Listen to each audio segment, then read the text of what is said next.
A gente tem agora o nosso Pensa Manaus Rotina, o professor e sociólogo da Universidade Federal do Amazonas, Marcelo Seráfico, já está conectado conosco aqui para trazer sempre informação, análise e reflexão também sobre vários assuntos que interessam a sociedade. Professor Marcelo Seráfico, seja bem-vindo mais uma vez aqui à Band News Difusora, tudo bem? Bom dia. Bom dia, Rafael, muito obrigado. Bom dia, Diego, e bom dia a todos os ouvintes também. Sempre uma honra tê-lo aqui conosco, professor. E hoje a gente vai tratar também aqui na nossa coluna sobre esses desastres que aconteceram aqui na cidade de Manaus, ocasionados pela chuva, né? E ocasionado, claro, por muitos outros fatores, como, por exemplo, o problema das áreas irregulares ocupadas, áreas de risco, a questão da atuação do poder público. E é justamente nessa seara que a gente vai entrar aqui no seu comentário, na sua coluna, não é, professor? É discutir essa questão das áreas de risco, falando sobre a discussão técnica e política também, não é isso, professor? Isso, Rafael.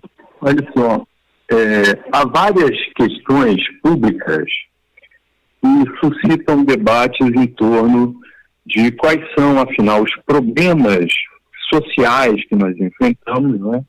Como nós diagnosticamos esses problemas e quais são as soluções mais adequadas para eles. É muito comum alguns setores da sociedade entenderem que certas questões são de ordem estritamente técnica. Eu diria que não existe questão pública que seja exclusivamente técnica, né? Toda questão pública, por envolver interesses, por envolver escolhas, por ter impactos sobre um conjunto de pessoas, que pode ser maior ou menor, esse impacto pode ser positivo ou negativo, toda decisão técnica tomada dentro do Estado, e às vezes dentro de empresas também, muitas vezes, tem sua origem numa questão política, social, e tem suas consequências também na sociedade. Isso vale para esse tema mais geral de que nós estamos tratando aqui, que são as áreas de risco, né? Quer dizer, a própria definição do que é uma área de risco implica estudos que vêm desde a geologia, passando pela geografia, pela sociologia, pela antropologia e pela história. Né? Por quê? Porque ela implica a gente entender como se formam as cidades, como o solo das cidades é ocupado, como a ocupação desse solo tem repercussões sobre a qualidade do ambiente de uma maneira geral, quer dizer, sobre a fauna, a flora, os recursos hídricos, né? E quais são os impactos dessa ocupação, tanto para o conjunto da sociedade, da cidade, eu diria, quanto para aquelas pessoas que passam a habitar determinadas regiões. Né? Quer dizer, isso significa que, ao longo da história, quer dizer, esse problema hoje vivido de maneira muito grave em Manaus, mas note, não é apenas em Manaus, né? Todo início de ano, o Brasil tem se defrontado com tragédias anunciadas sempre. Quer dizer, são tragédias que nós quase que sabemos que vão acontecer. São tragédias vinculadas precisamente às implicações de um tipo de uso do solo inadequado. O que nós deveríamos nos perguntar? Por que isso vem acontecendo ao longo do tempo e por que esse problema não tem solução de continuidade? Quer dizer, por que esse problema não tem resolução? O que acontece? Quais são, ao longo desses anos, os processos que desencadeiam um deslocamento de pessoas pelo país e pelas cidades que as obriga a encontrar moradia em regiões assim, em regiões caracterizadas como áreas de risco, ou que se tornam áreas de risco pelo fato de que as pessoas começam a habitar nelas, quer dizer, um risco para as pessoas, nesse caso específico, né? Segundo, porque esses movimentos, esses deslocamentos, não são acompanhados de políticas, quer dizer, de decisões tomadas pelas prefeituras, pelos governos de Estado, pelas assembleias e câmaras, que visem criar as condições para que essas pessoas tenham acesso a um direito que é assegurado pela Constituição, que é o de habitação digna. Né? Quer dizer, o que leva a bloqueios dessa natureza? O que leva a impasses que acabam colocando parte dos cidadãos em condição de risco? Se tornou célebre no Amazonas há alguns anos a frase do ex-governador amazonino, né, relativa a pessoas que habitavam essas regiões. Né? Quer dizer, aquela frase foi emblemática no sentido de que ela revelava uma compreensão do então prefeito de Manaus acerca de que a presença daquelas pessoas em áreas de risco era uma escolha exclusiva delas. Isso revelava, portanto, uma certa alienação em torno das muitas explicações técnicas acerca do que criava aquela condição.